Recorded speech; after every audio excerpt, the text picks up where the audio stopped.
Welcome to The Appleseed, the storytelling podcast from BYU Radio, where your family can gather for great stories from great storytellers in every episode. Stories bring us together, and we hope the stories on the show will spark memories and thoughts that you can share with the people you love.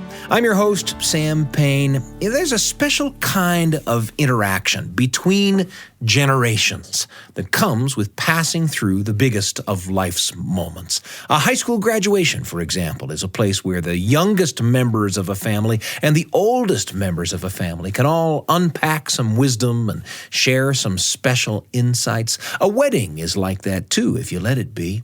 The birth of a baby is like that too. And in this story, a life milestone, the passing away of a neighbor, becomes an opportunity for a young boy to get a little insight and a little experience and a little wisdom from his grandmother.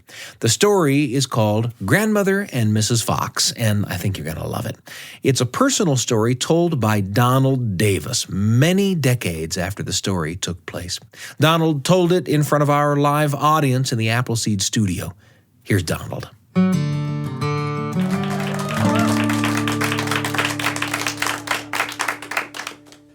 My mother was born in a log house way back in the Smoky Mountains in North Carolina. Actually, it's on land that's now part of the Great Smoky Mountains National Park. My grandmother was born in that same log house. My great-grandmother, my great-great-grandmother. The house was originally built starting about 1800, and it grew in little bits, but it was the same house I got to visit when I would go spend time with my grandmother. There was no running water. There was no electricity. There was a wonderful spring behind the house with cold, clear water where my grandmother would carry in the water, for cooking and washing and everything we needed during the day. It was a fascinating place to be. My granddaddy also lived there. That's about all you need to know about him. He had 28 grandchildren, and all 28 of us had one of only two names, the boy or the girl, or that boy, or those two girls. But I would go in the summertime and spend whole weeks with my grandmother, and I loved doing that. I loved staying with her because the house was totally full of stories.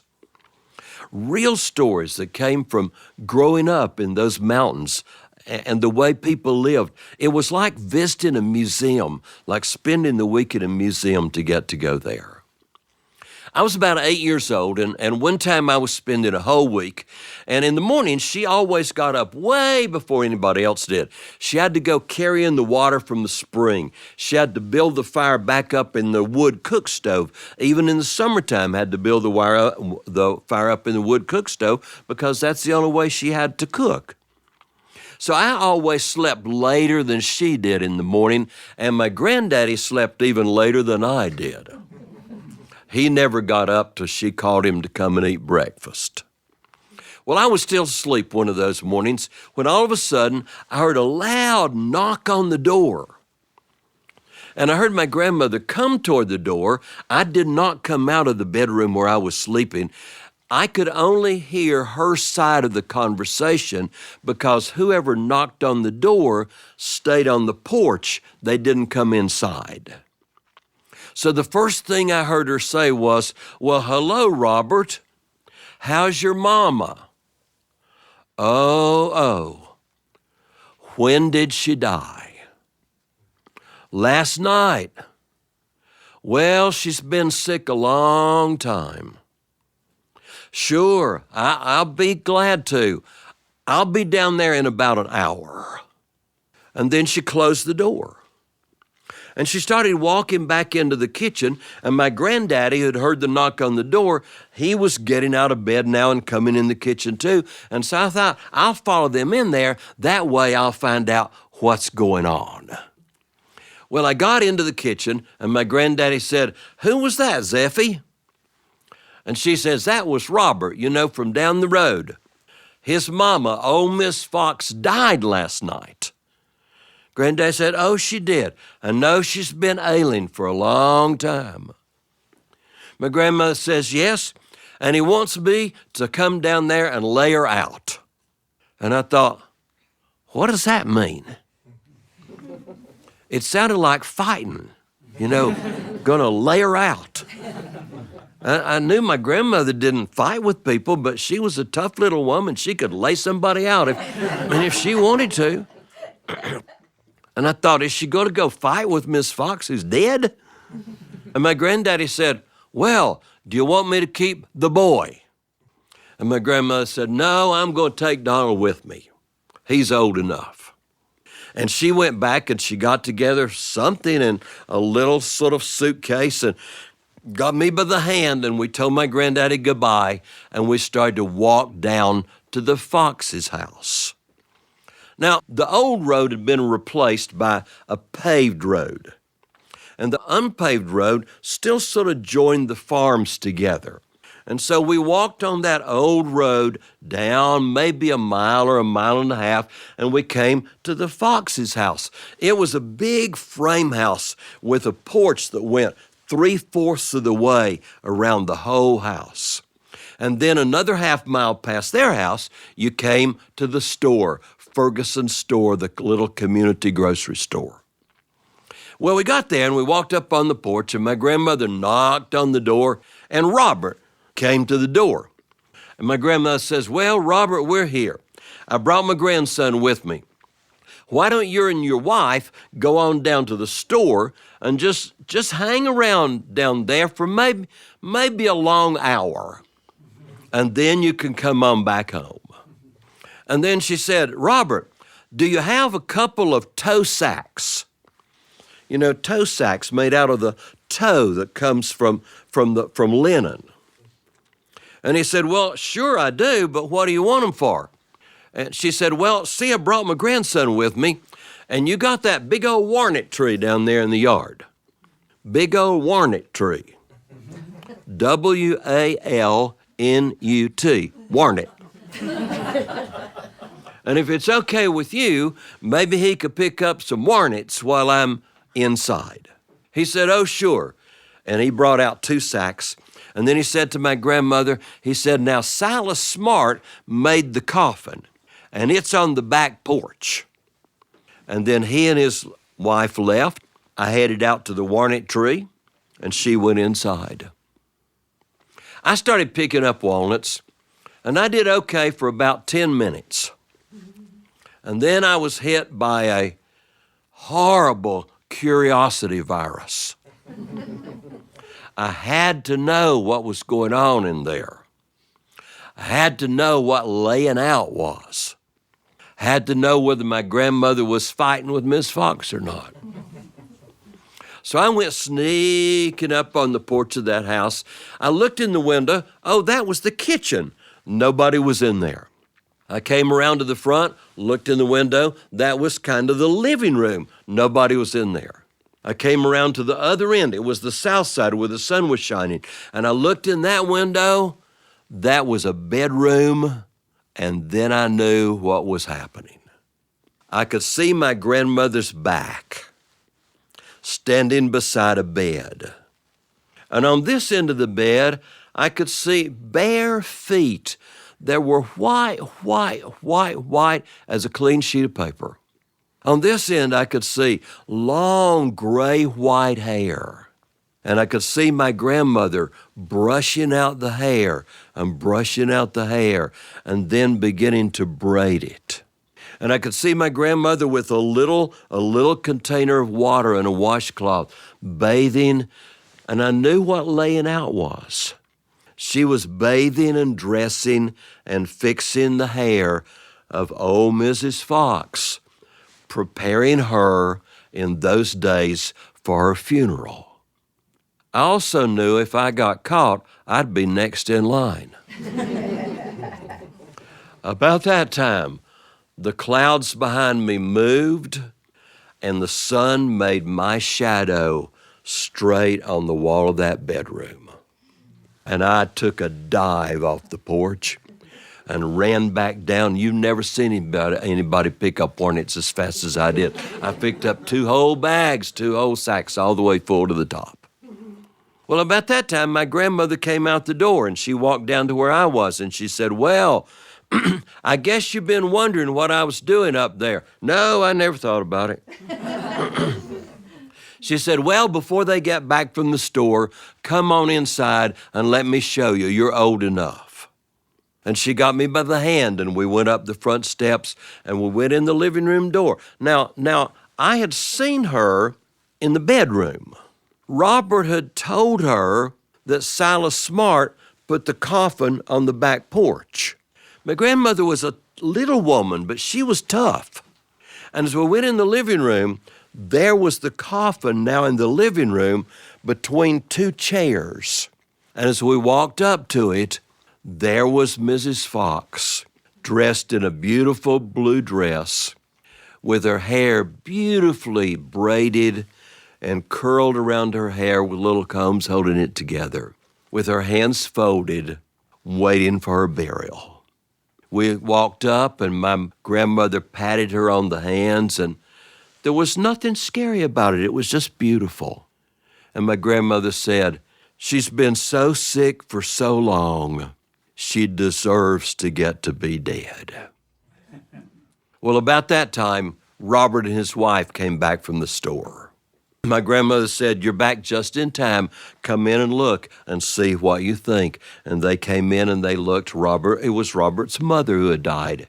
And they were very happy with the way she looked after my grandmother had all finished. Robert said, how much do I owe you, Miss Walker? Oh, not a thing, my grandmother said. It was an honor for me to be the one you asked.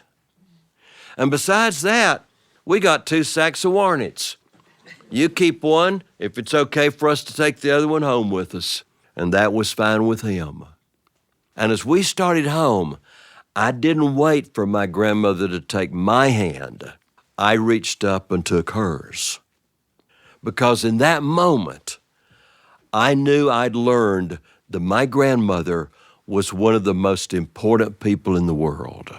You see, people would come talk to my granddaddy if they needed advice about how to raise cows.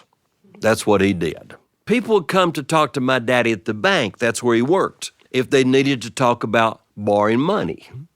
People would come talk to my mother, who taught 2nd grade at school, if they were having trouble with children she had taught, even if those children were all the way up in high school now, because she knew how to handle them. But it's only my grandmother to whom people would come and talk when someone in their family had died, asking her to be the one to prepare them for their burial. And many, many years later, when my grandmother died and we went to see her in the funeral home, my wish was that there could have been someone for her like she was for old Mrs. Fox. A neighbor to make the coffin, someone to lay her out at home where she could spend the first night right in the house where she had lived almost all of her life.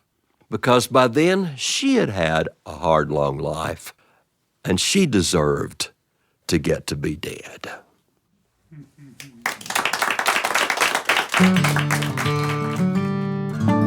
That was Donald Davis with his story, Grandmother and Mrs. Fox.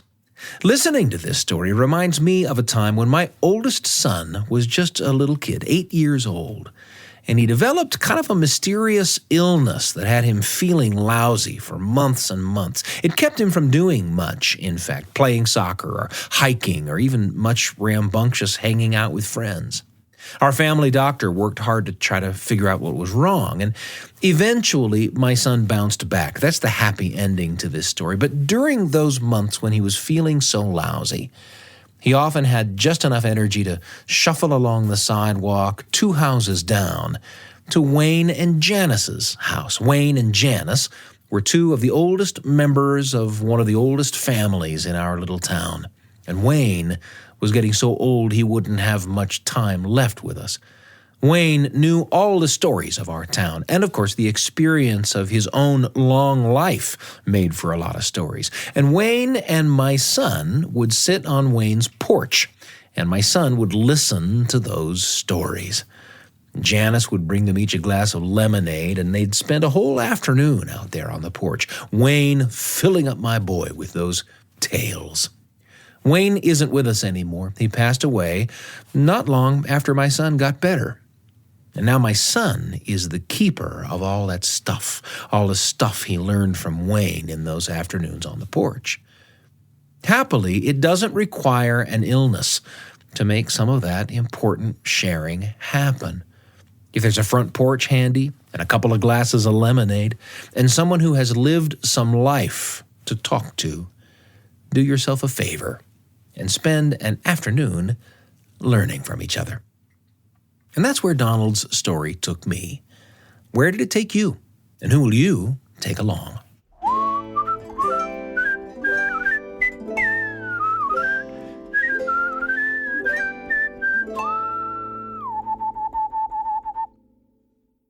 There's a lot coming up, but I want to take just a moment and tell you about another show from the BYU Radio family of podcasts. It's called The Lisa Show. Now, life can be stressful, but Lisa Valentine Clark, the host of The Lisa Show, along with her guests and her unique council of moms, provide a positive and empowering look at all kinds of challenges. They tackle them head on, sharing experiences, offering suggestions on how we can handle relationships and health and technology and body image and family, all kinds of stuff. And Lisa is a great person to hang out with. The Lisa Show, you can find it on Apple Podcasts, Spotify, YouTube, all kinds of ways to listen to The Lisa Show whenever you like. The Lisa Show from BYU Radio.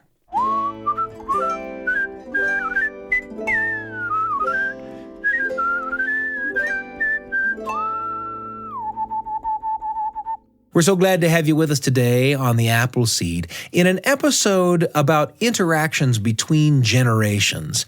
Here's a funny story from West Virginia tall tale teller Bil Lepp, who tells us a story about an elder gone missing. Here's Bil Lepp with Silver Alert.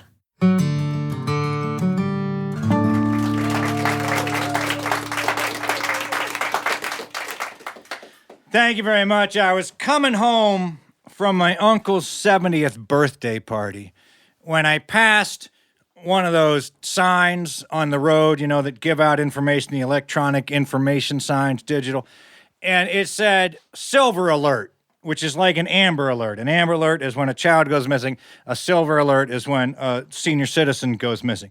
It says Silver Alert, 88-year-old Caucasian male, last seen, and then I couldn't read the rest of it because I was driving too fast. Let me say that differently. I wasn't driving. I was driving the normal speed, but I read too slow to read the whole sign. So I thought, that's interesting.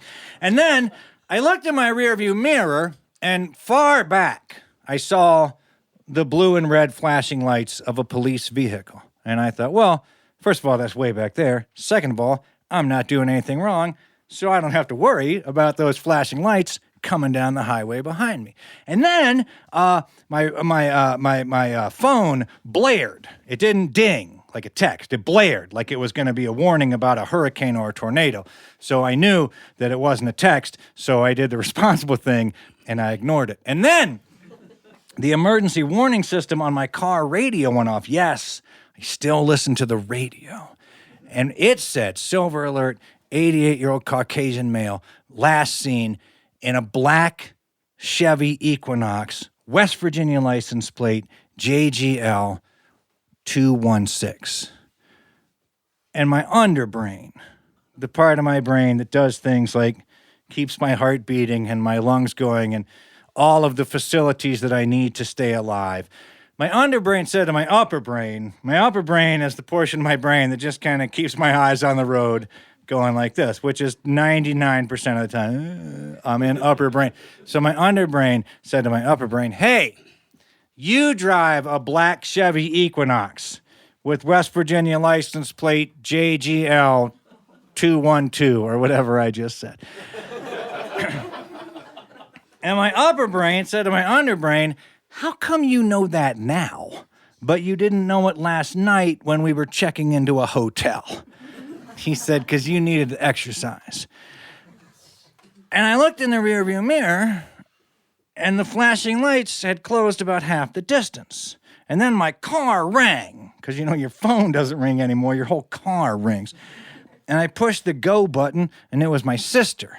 And she said to me, "Have you seen Dad? His nursing home just called. He's missing from his nursing home."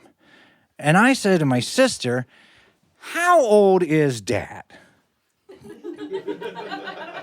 Because she knows important stuff like that. And she said he's 88. And then finally, I put it all together. And I thought, my dad is an 88-year-old Caucasian male. And so I turned to him.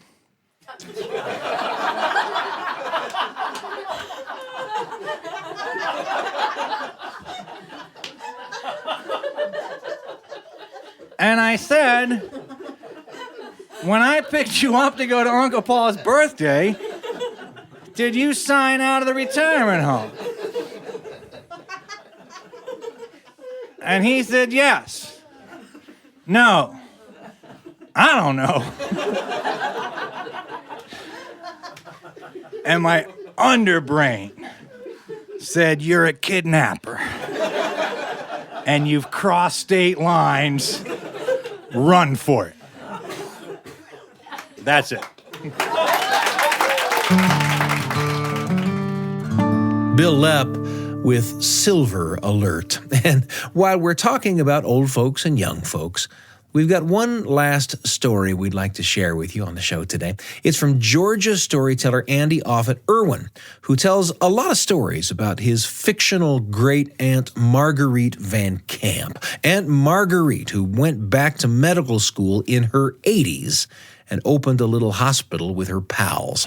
Aunt Marguerite and the people who inhabit her world are a big part of Andy's stories, and he often tells them in Aunt Marguerite's voice. And this is one of those. Andy calls this story Ray's Inhaler, and it's about cures they don't teach you in medical school.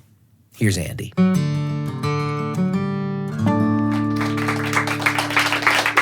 My Aunt Marguerite is 85 years old and only recently graduated from medical school. That always solicits applause.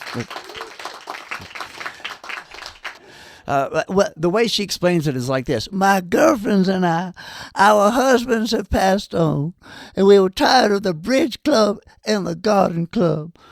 So we all went back to medical school. We serve two purposes in our community. We're hospice for people who won't admit it.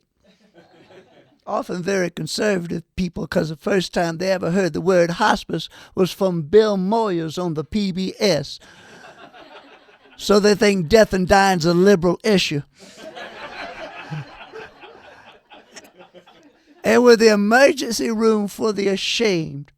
For example, if you go to the big hospital, you know, the doctors and nurses, of course, they'll keep your business secret, but the hospital auxiliary ladies, they'll tell you business. Y'all have pink ladies here, do y'all? Oh, that's good. All right. So if you do that, well, I'll give you an example. Ray McFolden's got the asthma. Ray has the asthma, and he carries an albuterol inhaler in his pocket. And he had an episode one day. He was driving, and but he had a Sucret lozenge in the barrel, and it got caught in his esophagus. And it wasn't going to dissolve because it was still in the wrapper. And he made his way to our hospital. You know, we have our hospital is an antebellum home. It's very old, but it was abandoned for 8 years. We got it cheap. And it has 2 magnolia trees on the side, so we only have to paint the front. And we have the carport portico there, you know, and that's our emergency lane. And when Mr. Cannon retired from his Pure Oil station, we bought his air hose bill. That was back in the days of service stations. Young people, y'all don't know what I'm talking about. But in the old days, you'd go over the kang kang, and it would ring a bell. And so we heard kang kang. Oh, we have an emergency. Let's go see who it is. And we rushed out there, and Ray he was in a bad way. I mean, that was down, and it was bad. Well, I went to Emory. Have y'all ever heard of Emory University? No, because we don't have a football team. But But that's where it's a very important university with a teaching hospital. It's where that Irish girl invented that heart procedure. Her name's angioplasty.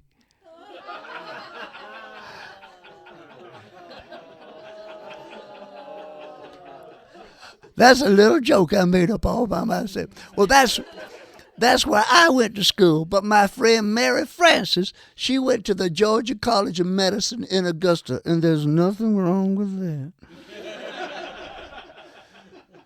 But she practices holistic medicine, things you might not read in the physician's desk reference or the New England Journal. And she went into our little kitchen, and she pulled out a bottle of hot sauce. It's called Scorned Woman. It's her favorite by far. And she poured it in a little pill cup. You know, those little cups like when you get your ketchup at McDonald's. Except this is a medical supply, so it's $40.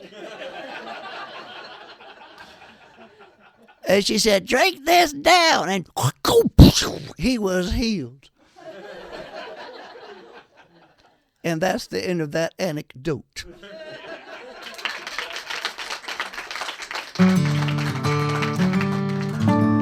That was Andy Offutt Irwin with Ray's Inhaler.